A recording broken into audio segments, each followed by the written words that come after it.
என் அன்பு பிள்ளையே, உடனே கேள்.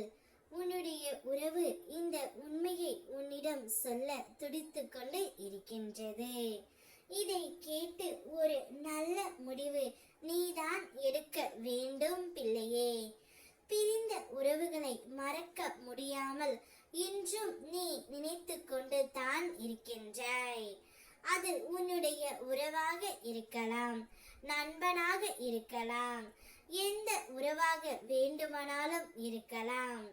ஆனால் உனக்குள் அந்த உறவின் நினைவு எப்பொழுதும் இருந்து கொண்டே இருக்கின்றது. காலத்தின் கட்டாயத்தாலும் விதியாலும் சதியாலும் நீ அந்த உறவை பிரிந்து விட்டாய். ஆனாலும் உனக்குள் ஒரு வருத்தம் இருக்கின்றது. அந்த உறவு இப்பொழுது எப்படி இருக்கிறது என்று சில சமயங்களில் உன்னிடம் தோன்றுகின்றது. அதேபோல் அந்த உறவு என்னிடம் ஏதாவது சொல்ல வருமா என்ற ஏக்கமும் உனக்குள் நிறைய இருக்கின்றது.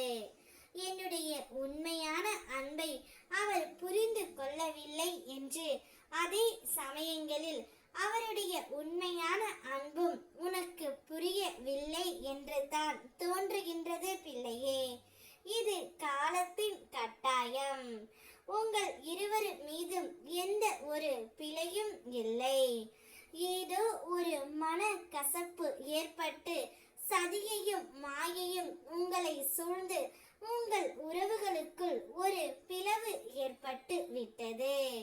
விருப்பத்துடன் பிரிவு ஏற்படவில்லை என்றாலும் ஏதாவது ஒரு காரணத்தினாலும் மாயை உங்களை சூழ்ந்து உள்ளதாலும் இப்பிரிவு ஏற்பட்டு உள்ளது. உன்னுடைய வாழ்க்கையில் அச்சமயத்தில் என்ன நடக்கிறது என்று தெரியாமல் திகைத்து நின்று உள்ளாய்.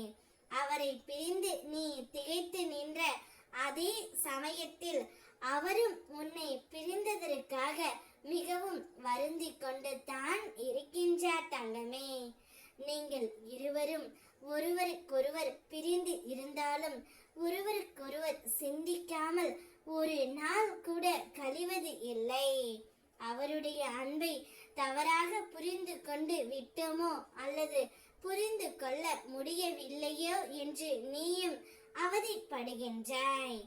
அதே சமயத்தில் அந்த உறவும் அதை நினைத்து கவலைப்பட்டு கொண்டு இருக்கின்றது. அந்த உறவு உன்னிடம் வந்து இனி உன்னோடு மட்டும்தான் வாழ்வேன், இனி நமக்குள் பிரிவு வேண்டாம், சண்டை வேண்டாம் என்று அந்த உண்மையை உன்னிடம் சொல்ல துடித்து கொண்டு இருக்கின்றது. இதை கேட்டு அவரை ஏற்றுக்கொண்டு உன்னுடைய வாழ்க்கையை நீ சந்தோஷமாக வாழ் தங்கமே.